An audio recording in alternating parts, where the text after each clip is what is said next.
C'est ce qu'on appelle un traumatisme délibérément induit. Le traumatisme qui est induit par un attentat, à la différence d'un traumatisme qu'on peut développer à la suite, par exemple, d'une catastrophe naturelle, un tsunami. On sait que ça provoque énormément de pathologies sur les personnes qui ont été exposées, mais qui va se traiter différemment.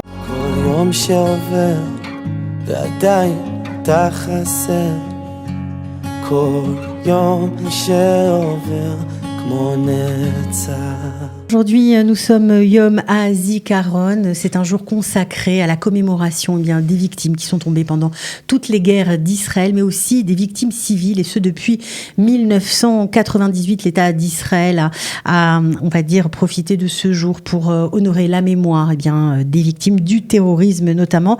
Et on a décidé aujourd'hui de donner la parole à une psychologue clinicienne que vous connaissez bien si vous suivez nos programmes. Elle s'appelle Milka Adret. Elle travaille pour Cave la Noire, mais également pour One Family, une organisation qui aide justement les victimes, les survivants, les gens qui ont été touchés dans leur chair ou par leurs proches, par le terrorisme notamment. On est ravis d'accueillir Milka Adret. Bonjour Milka. Bonjour. Alors, c'était pas facile on va dire, aujourd'hui de décider de donner la parole à quelqu'un qui travaille avec des victimes. En général, on donne plutôt la parole à des gens qui racontent leur histoire, mais on s'est dit que ce serait intéressant d'examiner le traumatisme et de comprendre pourquoi ce traumatisme, quand on a été victime d'un attentat par exemple, est différent d'un traumatisme plus classique. Par exemple, une catastrophe naturelle ou autre. Alors, c'est ce qu'on appelle un traumatisme délibérément induit. Le traumatisme qui est induit par un attentat, à la différence d'un traumatisme qu'on peut développer à la suite, par exemple, d'une catastrophe naturelle, un tsunami. On sait que ça provoque énormément de pathologies sur les personnes qui ont été exposées, mais qui va se traiter différemment et qui va se développer différemment. Quelle est la différence avec un traumatisme délibérément induit ? C'est qu'il y a une intention délibérée de nuire. Et là, ça complexifie beaucoup la façon dont on va se confronter à la pathologie, quand pathologie il y a. Je vais vous donner peut-être, si vous voulez, Cathy, quelques mots pour comprendre comment fonctionne ce qu'on appelle une névrose traumatique ou un PTSD, c'est-à-dire un stress post-traumatique. Quand il y a un attentat, il faut comprendre la logique qu'il y a derrière. D'abord, la terreur, c'est avant tout une arme de guerre.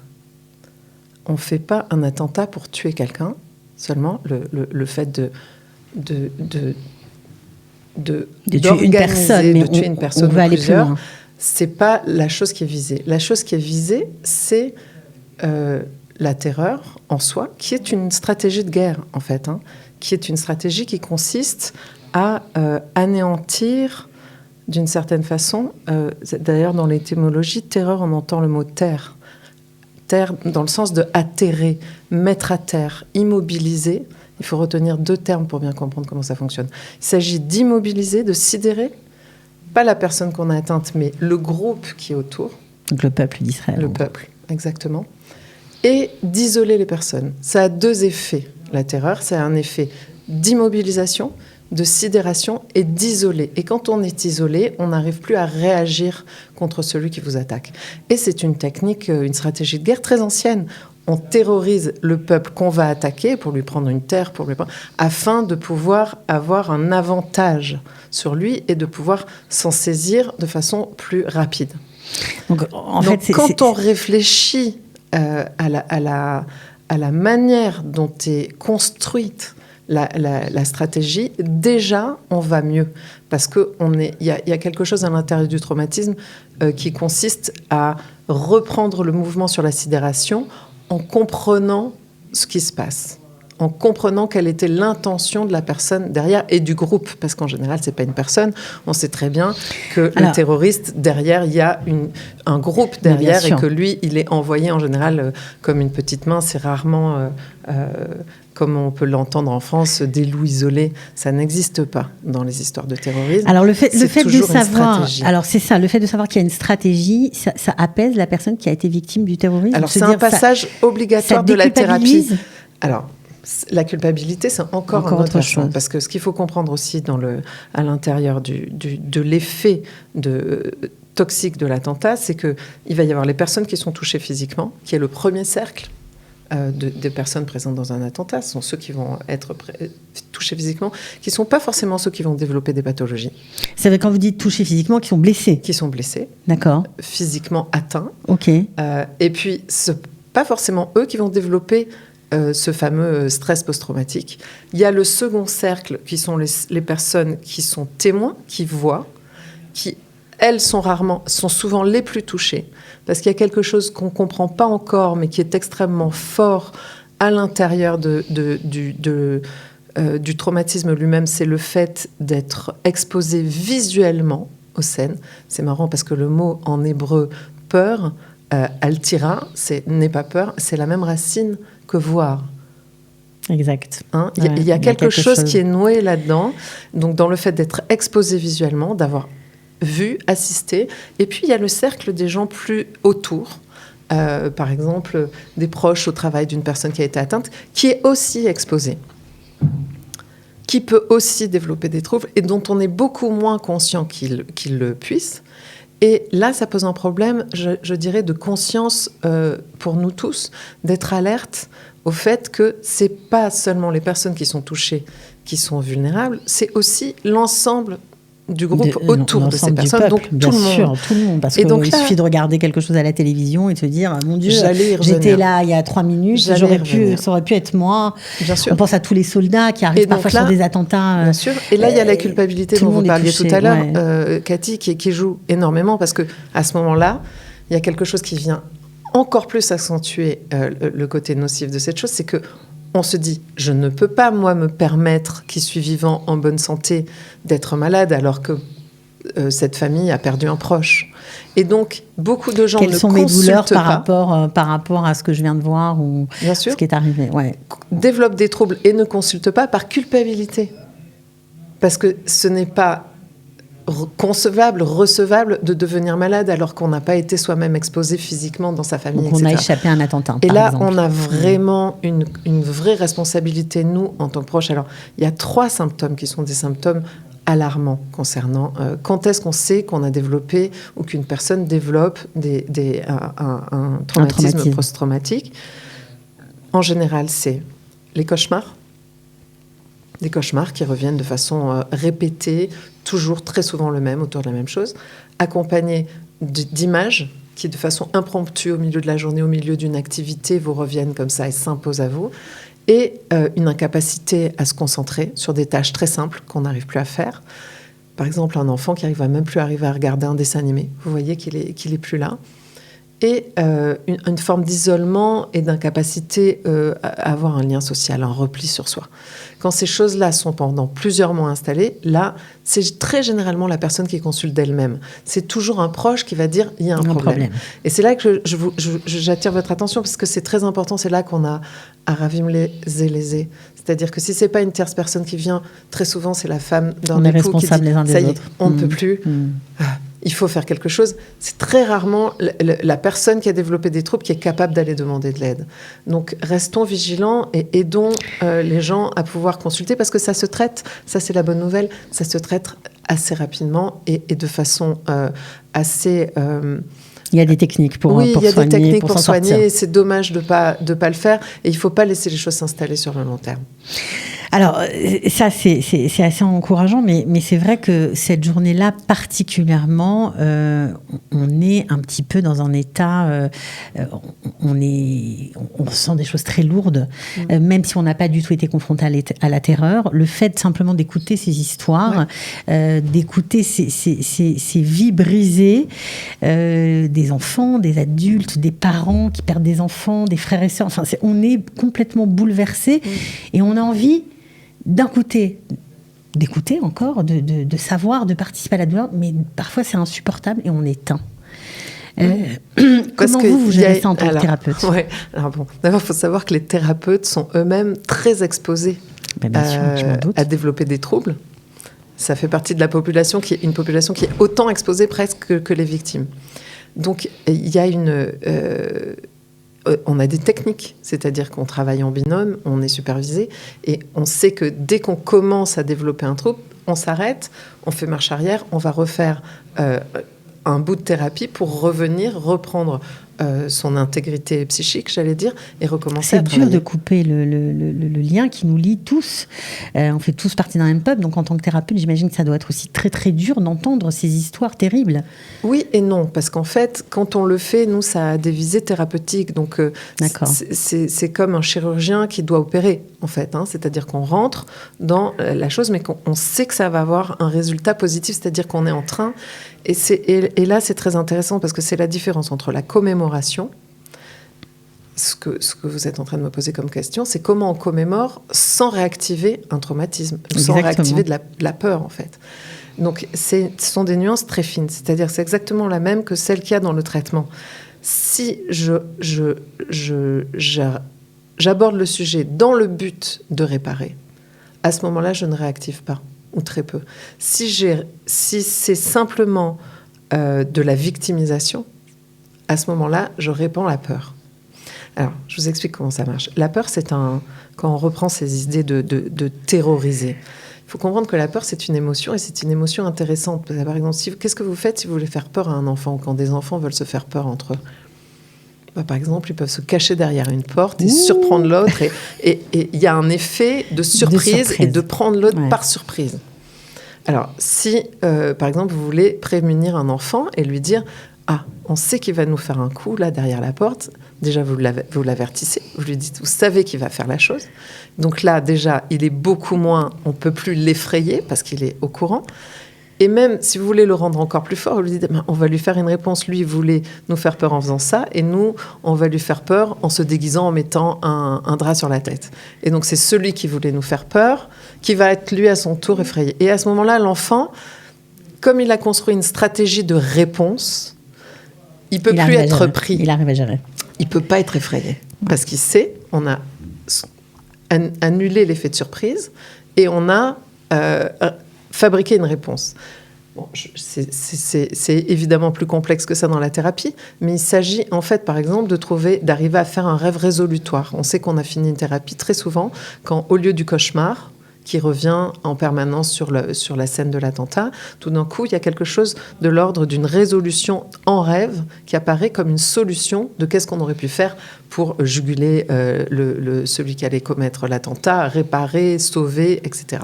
Donc, il y a quelque chose de cet ordre-là. Et quand on commémore, c'est la même chose. C'est-à-dire, soit on commémore pour victimiser, soit on commémore dans le but d'honorer les personnes pour pas les oublier, parce qu'il y a un effet aussi de déni. De redonner de la vie où il y a de la mort aussi. Voilà, de mettre des projets en place, d'informer, et dans le même sens que celui que je vous disais, c'est-à-dire quand l'effet de surprise, quand on démonte ensemble la façon dont on fonctionne.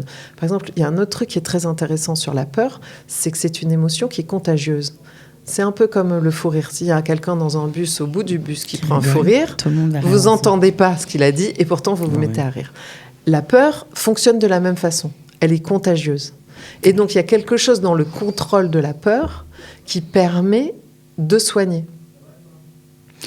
Alors, donc, toutes ces choses-là, quand on est conscient et qu'on arrive à travailler et commémorer avec la finesse de certaines personnes qui savent faire des interviews, par exemple, sans réactiver le traumatisme, mais en focalisant plutôt sur quelles ont été les forces qui ont permis de faire face, par quelle stratégie la reconstruction s'est faite. C'est important de le dire, parce que parfois, en interviewant quelqu'un, en faisant raconter l'attentat, par exemple, c'est pas ce qu'il faut faire. Ça repart. C'est pas ce qu'il faut faire. Et d'une certaine façon, je dirais même pour une des choses qui a été très importante les dernières années, qui est apparue, c'est des gens qui sont venus consulter, des jeunes gens, parce qu'ils avaient développé des troubles suite à des images vues sur Internet. Après des attentats, il y a énormément d'images qui vont circuler. Oui, et alors là, l'effet de surprise est effrayant, parce que on ne vous dit pas, comme dans un journal télévisé, attention, maintenant on va parler de tel attentat, vous êtes psychiquement préparé à voir une image. Là, c'est un pop-up, c'est-à-dire que l'enfant est sur son téléphone, sur Facebook, et tout d'un coup, il y a une image qui arrive sans être préparé. Et j'ai été obligée de soigner énormément d'enfants qui avaient développé des troubles graves suite à des images qui étaient montées d'attentats, sans préparation, sans parole autour, sans rien. Et ça, c'est une effraction terrible. Donc, Il y a une idée qu'il faut retenir. Ne vous exposez pas aux images. On va en reparler, Milka, mais moi j'aimerais vous poser une question plus personnelle. Alors vous êtes en contact avec de nombreuses familles, vous aidez de nombreuses personnes à gérer justement ce traumatisme suite à des attentats. Est-ce que vous participez aux commémorations lorsque je pense à One Family, qu'on connaît, bien sûr, pour organiser chaque année un tékes où tous les endeuillés sont présents et racontent leur histoire. Est-ce que vous participez à ça ? Alors, heureusement, dans l'association, je travaille avec une équipe extraordinaire, en particulier Aurélia Blia, qui a une force inouïe et qui, tous les ans, est présente et se charge d'être présente au RRTSEL quand il faut accompagner les familles, aller sur les lieux, être avec les gens, être présent. Et c'est très important de pouvoir le faire. On s'est divisé les tâches d'une certaine façon. Moi, je fais une forme d'accompagnement dans l'alcôve de l'intimité des thérapies. Elle le fait dans les lieux publics. Et c'est vrai que j'aurais beaucoup de mal à faire les deux. C'est-à-dire que j'ai besoin d'un temps de récupération où on sait diviser les tâches intelligemment, je dirais, parce qu'il y a...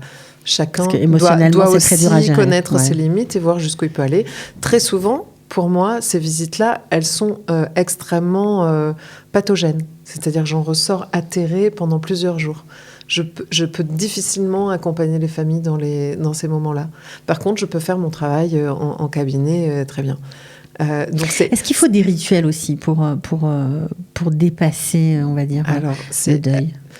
Pour dépasser le deuil, oui, mais c'est surtout quand on est... Alors, il y a, en plus d'être confronté à un traumatisme délibérément induit concernant le terrorisme en Israël, il y a en plus tout le versant du fait que ça n'est pas fini. On est en permanence exposé. Et ça, c'est très compliqué de soigner des gens qui sont encore exposés.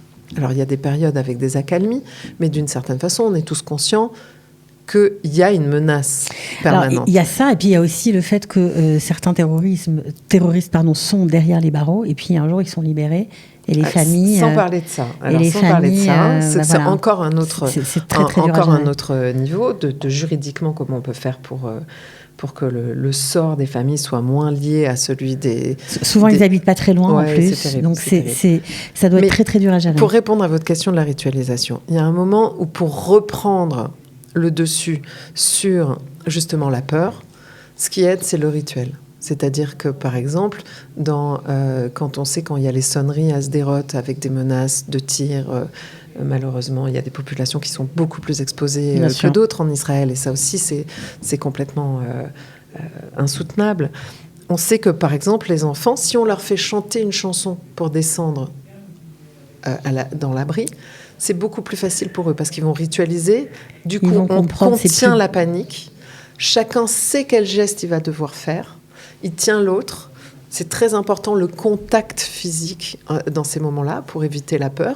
Et on rythme la marche par une chanson jusqu'à ce qu'on soit entré en prenant, par exemple, un objet dont on sait que cet objet va apaiser la personne. Donc, on a ritualisé en amont, on a prévenu, ritualisé, et du coup, on est prémuni. Du coup, c'est pas la panique. Et du coup, s'il y en a un qui a peur, on sait comment s'adresser à lui pour éviter cette force de contagion de la peur. Alors ça, c'est pour on va dire pour les enfants, mais j'imagine que tout le pays doit apprendre à se prémunir parce que vous l'avez dit précédemment, c'est pas fini la terreur, quoi. Ouais. On a des voisins qui nous aiment pas beaucoup, on va dire, et on peut malheureusement encore au départ, vivre j'étais des très situations. Très surprise de la façon dont les Israéliens, après un attentat, immédiatement reprenaient ce qu'ils appellent le shigra, leur vie, et rendaient tout de suite l'endroit. Immédiatement été réparé, comme si c'était rien passé. Et moi, je disais, ils exagèrent, on devrait quand même faire comme en France, poser des idées. Et en fait, il y a quelque chose dans le rituel d'effacer la trace qui est là pour justement continuer à permettre de répandre la peur, qui est très sain. C'est-à-dire, on passe directement au rituel, on coupe, on reprend. On ne fait pas comme si rien ne s'était passé, comme j'avais tendance à le penser. On prend le dessus sur la stratégie qui était une stratégie d'immobilisation. Donc même si c'est pas explicité, parce qu'il faudrait plus Bien sûr, dire que c'est fait dans cette intention-là, c'est extrêmement réparateur. Donc il y a quelque chose dans le fait de se remettre en mouvement.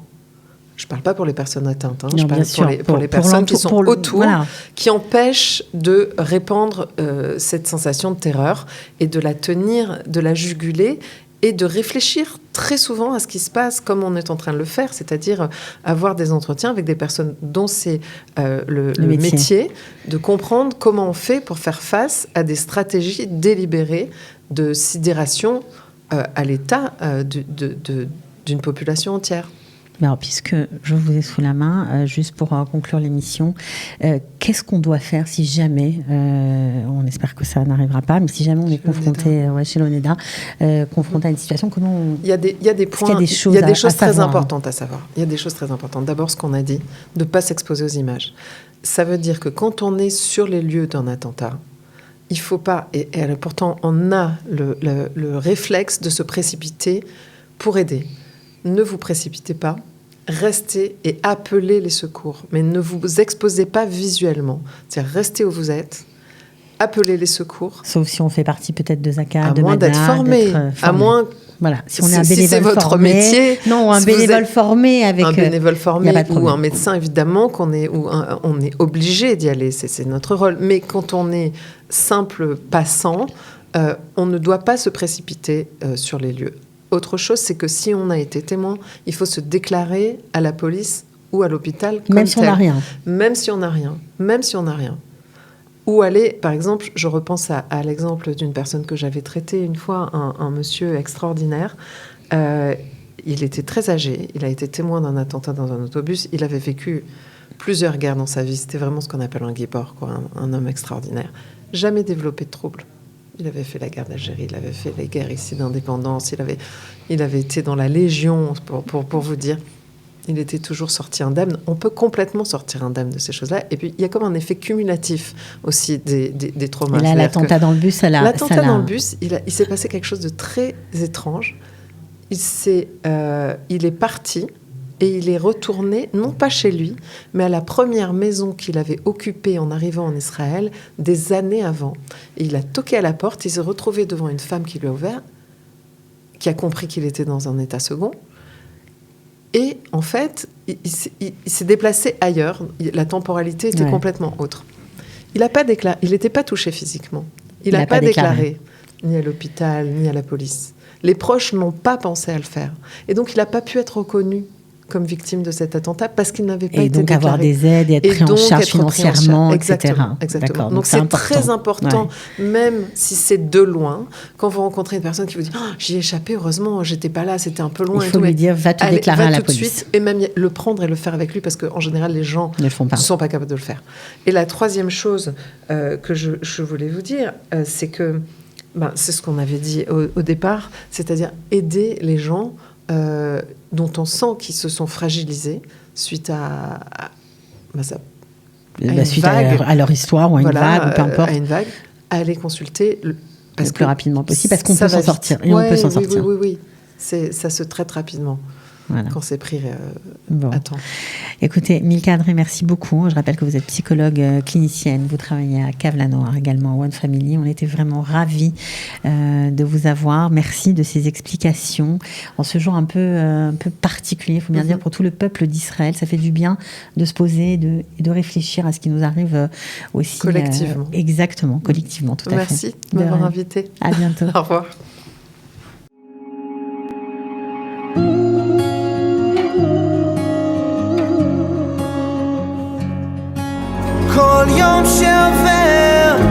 Yom HaZikaron les Chalalei Ma'arachot Israël, jour du souvenir pour se tomber pour l'État d'Israël.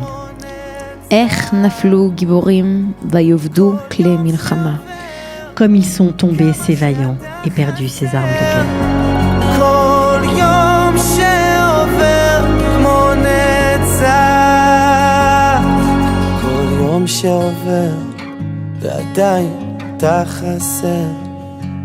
כל יום שעובר כמו נצח